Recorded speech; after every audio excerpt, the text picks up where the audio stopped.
Story 1. In high school, my dad had a strict rule about the phone ringing after 10 p.m. So when I had a girlfriend and wanted her to be able to call me, I would call the local theater and listen to the movie listings until the call waiting beeped and took the call without the phone ever ringing. Story 2. I organized my activities around television showtimes because once the program is shown, there are no reruns the next day, no video cassette recorder, no internet or streaming, nothing. You snooze, you lose. Story 3.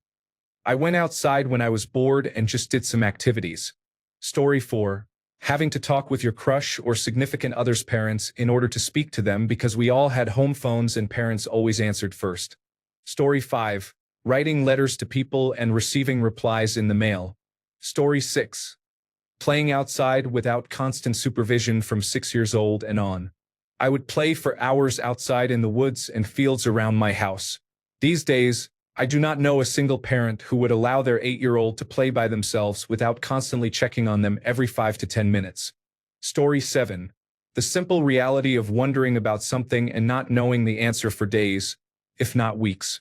Story 8. Using a payphone, having to use many books for a school report, looking up numbers in the phone book, not drinking water all the time, going to school no matter how bad the weather was, using a card catalog, using a rotary phone attached to the wall, writing and mailing a letter, going out all day with no parents able to check on us, having 3 television channels, no remote controls, waiting in long lines for movies, having to run to the bathroom during commercials, no pause buttons or rewatching scenes, walking to the store to get things, having to go out to get food. Story 9. Just leaving. Remember those ads on TV? It's 9 p.m. Do you know where your kids are? The answer was no. They did not. I had left 12 hours earlier with some friends, and we were just off and about wherever the day took us. Now my friend is terrified to let his kids walk a quarter mile to the bus stop before school.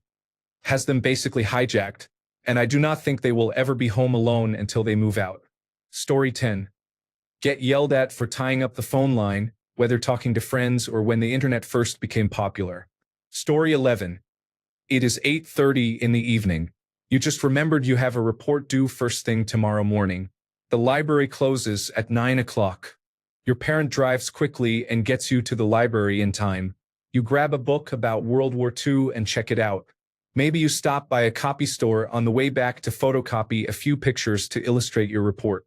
Somehow you read the book, put something together and turn it in. Close call, but you get an A.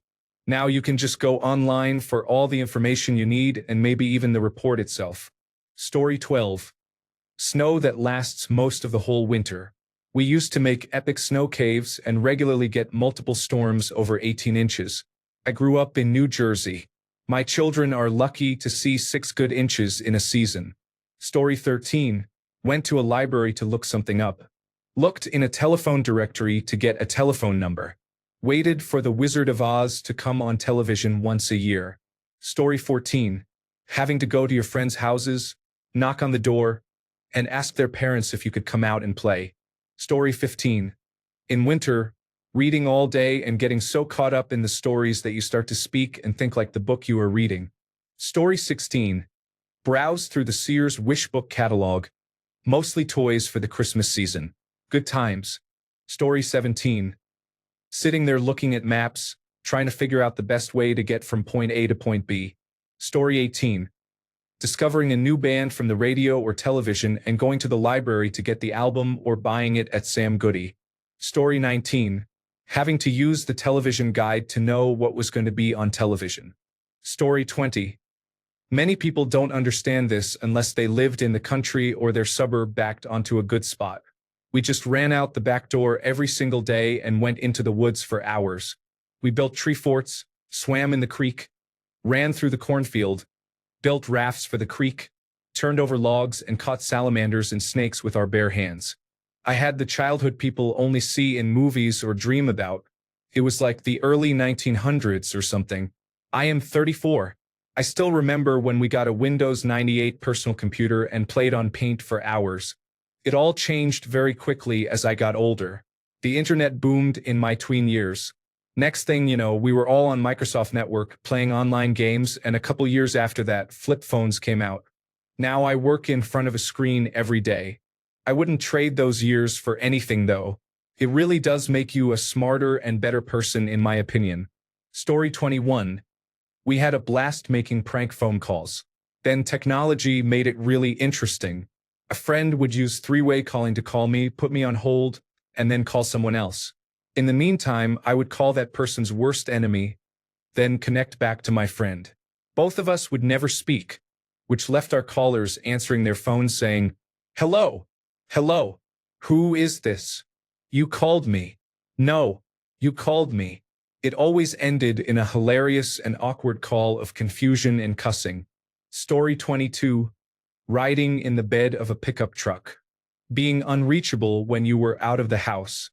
Hearing a song on the radio but not knowing the title or band name, so you had to wait until the DJ said, "That was hard to handle by the Black Crowes," or whatever song. Story 23. There are many words we used to call each other as children that would ruin your career today. Story 24.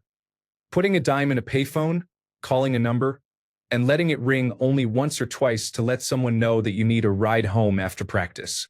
Since no one picked up the phone, you get your dime back, just to save a single dime. Story 25. Having a written list of family and friends' phone numbers. Story 26. My sister and I would have been considered feral children, but back in our growing up years, just about every kid was feral. Summers were spent outside, playing and hanging out. If we got thirsty, we turned on the hose and let the water run super cold. Best water ever. If we were hungry, somebody's mom always made peanut butter and jelly sandwiches, which we ate outside. We were always home for dinner because all that running around made us hungry. We usually cleaned our plates, then looked around for more. Cookies, chips, ice cream, soda, and junk food were a special treat. Our mother simply didn't buy this stuff, but we occasionally talked her into a sugary cereal like Frosted Flakes. There was no fast food except the hot dog joints, and those dogs were delicious, especially with frosty glasses of root beer, and we had popcorn. When something special was showing at the drive-in movie, Mom would pop lots of corn, dump it in a brown paper grocery bag, and shake it up with plenty of salt and butter. The only things we bought at the concession stand were orange soda or Coca-Cola. There were very few overweight kids because most everybody ate home-cooked meals with lots of vegetables. My favorite summer supper was green beans fresh from the garden simmered with ham, corn on the cob, garden tomatoes, and cottage cheese. I tried feeding this to my grandchildren for dinner and, except for the corn on the cob, they looked at me like I was nuts. My dad's mother used to dig up young dandelion greens and made wilted salad with a dressing of bacon grease, vinegar, and sugar. We thought it delicious, but I can't imagine kids today eating this stuff. The same grandmother also made homemade ice cream with strawberries from her garden. It was better than any ice cream sold today. Movie theaters and most shops and grocery stores had air conditioning, but nobody I knew had it at home. We survived hot summer nights with fans and open windows. But the houses stayed cool all day because moms kept the houses closed up and the shades down. And God help you if you tried running in and out of the house on hot days. We rarely talked on the phone until we were teenagers and no longer had a party line. There were at least 3 other households on our party line, including one old woman who was either talking or listening in to everyone else. We didn't watch much television except for Saturday morning cartoons. Then we did our chores, got our allowance of 50 cents each, and took ourselves off to the neighborhood movie theater. For that 50 cents, we got to see a double feature plus a cereal and cartoons. We still had money left over for snacks. All the kids in the neighborhood went to the movies on Saturday afternoons, and there were no parents monitoring us. If we got rowdy, we got tossed out, then got in worse trouble at home. If we got in trouble at school and had to bring home a note for our parents, you could believe we were lectured and grounded. Nobody went in to yell at our teacher or principal for being unfair. We quickly learned to be accountable for our actions. I am very glad I grew up in a time when kids were free range, and looking back, it was wonderful. Story 27. Taking the free trial America Online discs from gas stations so you could have the internet for a month, except you would get yelled at for tying up the phone line and could not use it anyway. All the America Online chat rooms and the age, sex, location nonsense. Laughing my ass off. Growing up in the 1990s was wild. Story 28. Split-screen gaming at your friends' houses. Lots of good GoldenEye, Super Smash Bros., and other games at my buddies' houses. Story 29. Before September 11th, crossing the Canada-United States border required only a driver's license as identification. For young children at that time, a birth certificate was acceptable. Story 30. Dialing 411 and reaching a live operator who asked, "Information. For which city, please?" Story 31. The absolute seething rage I would get when Saturday morning would finally come after a long week. Then, at 11 a.m., I would turn to Fox Kids to watch X-Men, and it was a Jerry Lewis telethon. Story 32. At 10 years old, be gone for hours, up to 10 hours, and no one would care or notice. Or be 15 years old drinking with all your high school friends until 2 a.m. at the side of the road next to a bonfire, with the police driving by every now and then. Story 33.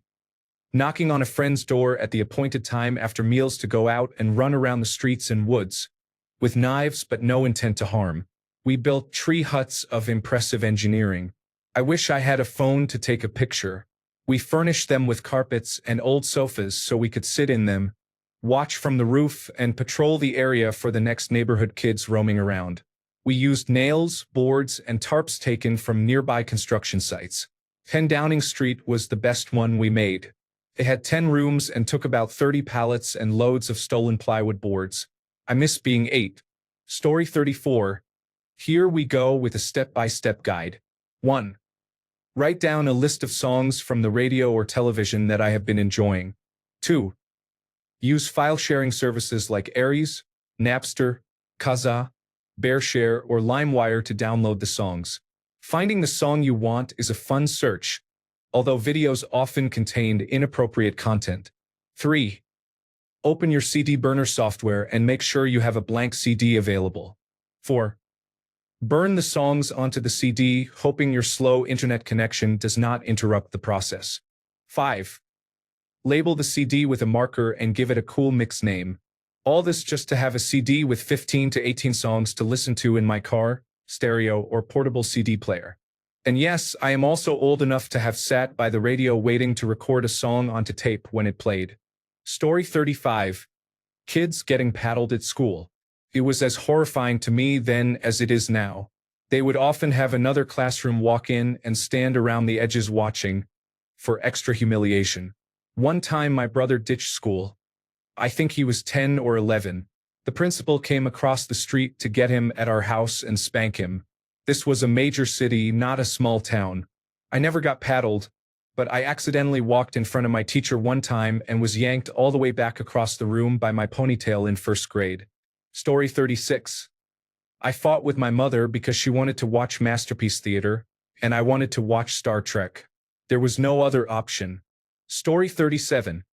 Rode my bicycle all day around the neighborhood. Knock and run.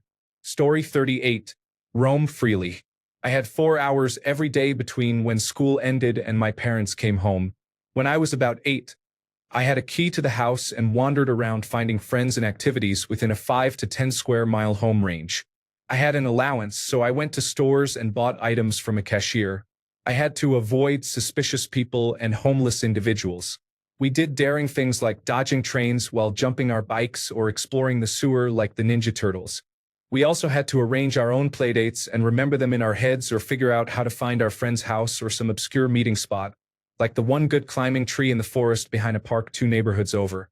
Kids nowadays do none of that, and parents in my area literally get arrested for trying to let their children play alone outside without adult supervision. Story 39. Having to manually turn a hand crank to raise and lower the car windows. Story 41. Topping up a call card so my parents could speak to my grandparents abroad. Now, people use applications to make international calls. 2. The relief of knowing your Nokia 3310 will not break. 3. Paying for the bus using coins. 4. Trusting that someone will show up on time when you have made plans. Story 41. Turn a dial on the television to change the channel. Blow into a cartridge to get a video game to work. Going to a friend's house without calling first. Knocking on the door, and just asking if they could come out and play. Studying or doing a report at school by going to the library and checking out books. Write someone a letter, send it in the mail, and wait for a response. Going to a photo studio to get photos developed. Story 42. Having to watch the television guide channel to know what was on. Story 43. I was my parents' television remote control. Twist the knob, then twist the knob again. Next, twist the knob once more. Story 44. Just walking up to someone's house and knocking on the door like a serial killer. Story 45. Reading books. Like actual physical books. I am Generation Z, by the way. I abhor reading on apps or through a screen. Story 46. Going over friends' houses to listen to new music. Most albums did not come with lyrics, so we had to pick up the needle and replay the fuzzy parts, trying to figure out what the words were. It was very important to be up on the latest music. But I was poor. I could not afford to buy music. I had a rich friend who would buy all the new albums, and we all went to her house.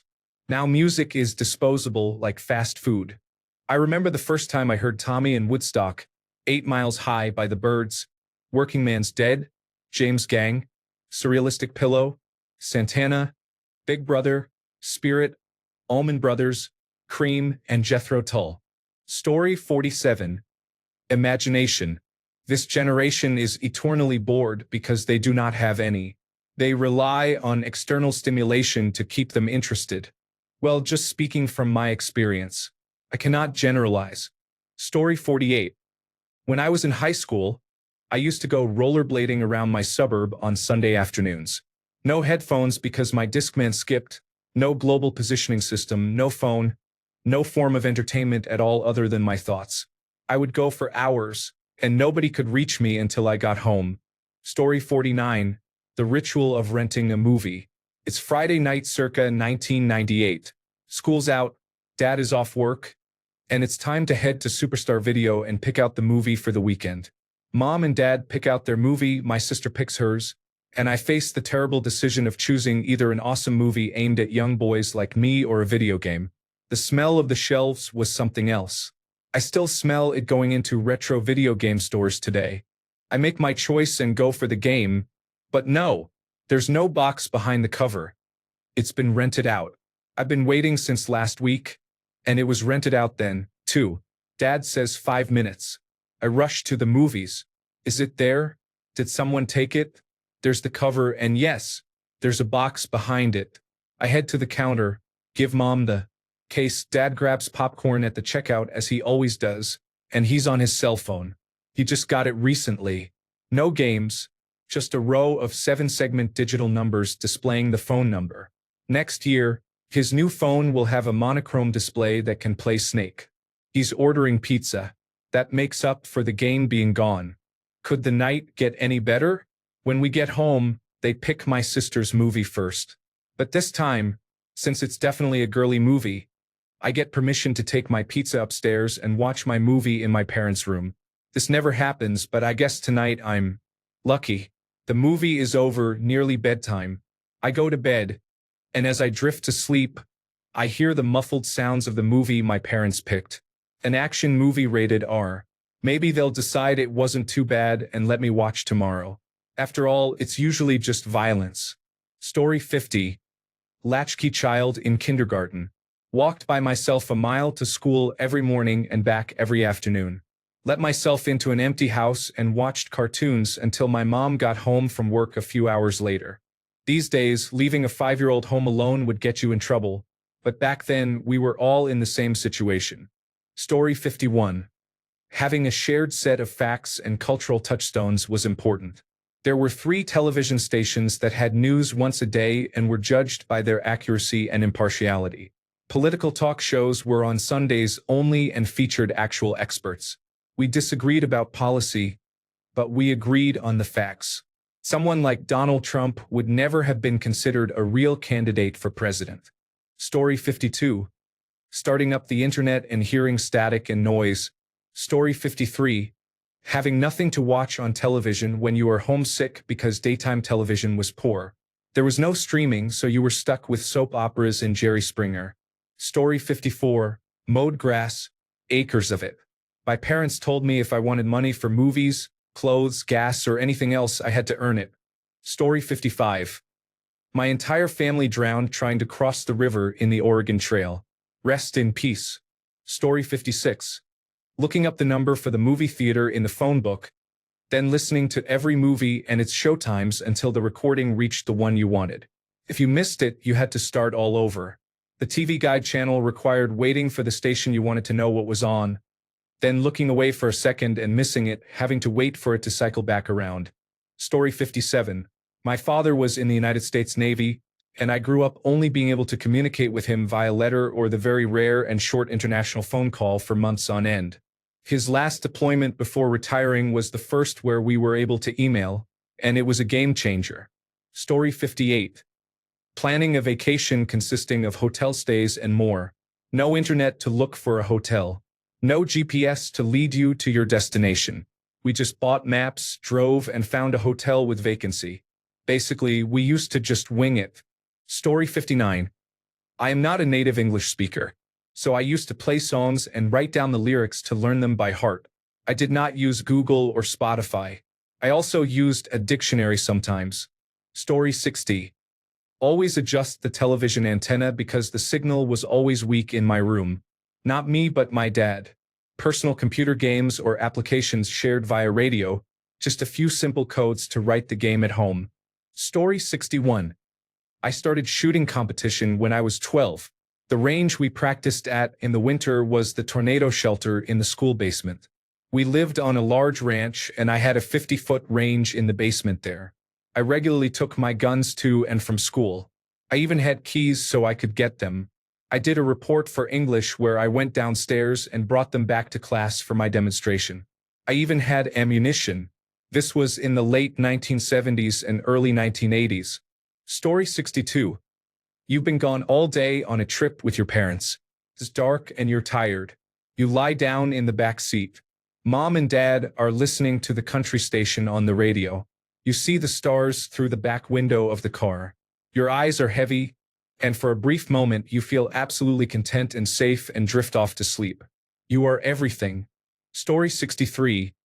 Go outside to play and go anywhere without worry until dinner time. We used to walk or ride our bicycles all over town. Story 64. As far as I remember, texting really did not become popular until the late 2000s, around 2006 or 2007. It was expensive for the most part, about 10 cents per text for both incoming and outgoing messages, and unlimited plans were not really a concept yet. The only people who had those plans were those with devices like Sidekicks or Blackberries. Most people had flip phones or those indestructible Nokia bricks. Keypads on phones were a revolutionary idea for high schoolers around 2005. I remember in 2007 I got my first girlfriend. I had a flip phone, but she had a Sidekick and preferred to text rather than talk on the phone. My mom took my phone away after I racked up a $40 bill over the course of about a week texting. At that time, there was an option to get around 100 texts for the entire month for an extra $5. I think I used that up in about 3 days. OL Instant Messenger was how I got hold of friends just to chat. That depended on whether the person you wanted to talk to was online. Otherwise, you had to call a landline and hope their parents were not the ones to pick up. Story 65. Playing outside blissfully without worrying about becoming the subject of an emergency alert. Story 66. Having to rewind a movie and return it to the rental place by a certain time. Story 67. Recording songs from the radio to make mixed cassette tapes. Rewinding a bit to prepare for recording another song over the part where the disc jockey started talking. Story 68. Using the internet at the same time as a telephone call and disconnecting one or the other. Story 69. I grew up on the Los Angeles and Orange County border in the late 1960s and early 1970s. At age 10, completely unsupervised, my friends and I would grab shotguns and go hunt rabbits and turkeys in a huge undeveloped field about half a mile from my house. Nobody ever bothered us. The police ignored us. Today, there are no undeveloped fields, and walking down the street with shotguns would close schools and prompt a special weapons and tactics team response. We were unsupervised. If our parents had known, we would have been severely punished. Story 70. Riding our bicycles 3 miles to the nearest town, spending the day there and riding back. Sometimes it was raining. Also, disappearing all day Saturday exploring, completely unsupervised, miles from home. Story 71. Even the most overprotective parents still expected their children to be out of the house on weekends and be gone nearly the whole day without any real way of contacting them or any real plans other than to be home by a certain time or face consequences. Somehow, they still always knew the trouble their children got into and had more control over them than parents with smartphones and other technology. Story 72. I am surprised no one has mentioned how to use microfiche. In school, our teachers kept telling us we had to learn how to use it since it is the technology of the future. Story 73. Waited patiently for the Columbia Broadcasting System's special music and introduction when Rudolph would come on around Christmas, or Frosty, or Charlie Brown's Christmas. Story 74. Spend hours working up the nerve to call a girl. Then when I dialed the number, I hoped her father would not pick up. Story 75. Watching a beloved television show series with your siblings. They take a bathroom break and you scream, "It's back!" when the commercials are done, since there is no pausing. Story 76. Answering every phone call that occurred while we were home. Story 77. Going to the front cockpit as a child in a commercial airplane. Story 78. Check the newspaper for which movies will air that night. Story 79. Not hearing from your friend or boyfriend until you see them again. The times when you were not anxious about not receiving a text back within 60 seconds. Story 80. Having a specially designed telephone table with a seat and a cubby hole for the telephone directory. It was usually placed in the hallway. Story 81. Answered the phone when it rang and actually talked to people. Story 82. Exploring the early days of the internet unrestricted. It was the Wild West. Story 83. Having a written list of family and friends' phone numbers. Story 84. Riding my bicycle to my friend's house to see if they were home. Story 85. Stand next to a television while holding an antenna so my body works with the antenna to receive the signal and improve the picture quality. Story 86. Selling soda bottles. As I recall, you would get 3 cents per bottle. Story 87. Was not glued to any electronics as we did not have them at all. Story 88. Running around outside as a child with all the other children in the street all day long, only returning home for meals. The same applied to the dogs. Story 89. Going to someone's home to knock on their door to see if they are there. Story 90. Left my mother a note and then went somewhere without any means of communication. Story 91. My brother and I went to the river on our own for the afternoon. We would grab some snacks, the St. Bernard dog, and the .22 rifle. The river was a few miles from the house, down an old abandoned logging road behind the sawmill my parents owned. Those were good summer days. I remember bringing home buckets of tadpoles, raising them into frogs, then releasing them at the end of the summer. We also went berry picking when the strawberries and raspberries were in season. The only big rule was if we were not back by sundown, our parents would come looking. Usually, it was time to come home when the 5 p.m. town siren blared. That was when all the kids knew it was supper time. They still sound the local siren to this day. Decades later, the townspeople reacted strongly when they tried to retire it. Story 92. Finding Dad's stash of adult magazines, borrowing them, and putting them back carefully. Story 93. Rotary dial. Bowling alley birthday parties. Phone books and yellow pages. Guess what the difference is? The arcade. Commodore 64. Being home alone, or were we? Dial on the television. Neighborhood parents. Soap operas, nighttime and daytime soaps having a chokehold on us. Nuclear war and Cold War. Acid rain. Story 94. Stand by the television for several minutes, changing the channel to see what is on. Story 95. Call the movie theater to let the voicemail pick up and read all the movies and showtimes. Story 96. We played outside all day until late at night. We climbed the 60-foot tall metal structures at the sand pits. We climbed 100-foot tall pine trees to almost the top. We hopped trains and took the plastic beads to make hacky sacks. From a young age, we biked all over the city. Story 97. Argue about whose turn it was to get up off the floor and change the channel. Story 98. Leaving the house alone at 10 a.m. and not returning or checking in until dinner. Story 99. Wondering. Plain old wondering. There was not an easy way to look up the answers for everything. You had to do research at the library using card catalogs, or, if you were lucky, your parents invested in an encyclopedia set. Story 100. Phone numbers without area codes and paying to call long distance. Story 101. Answering a wall-mounted phone in the kitchen with a 25-foot curly cord. Story 102. I carried 100 pounds of textbooks on my back in 8th grade. Do they get tablets now? Story 103. Going to Blockbusters and hoping there was a copy left of the latest must-see release. Story 104. Where do I start? Changing a typewriter ribbon. Manipulating rabbit ears on top of the television. Sticking tape over the VHS cassette so you could use it to record something. Using a pencil or pen to wind up your audio cassettes. Dragging a 3.5-inch floppy disk icon to the trash to eject it from the computer. Dial-up internet sounds. Using physical paper maps, map books, or directories. Using the yellow pages or white pages. We used to rip them up and burn them as fireplace kindling. The list could go on, but I'll stop there. Thanks a bunch for sticking around till the end of the video. Remember to subscribe, and until next time, stay awesome and goodbye.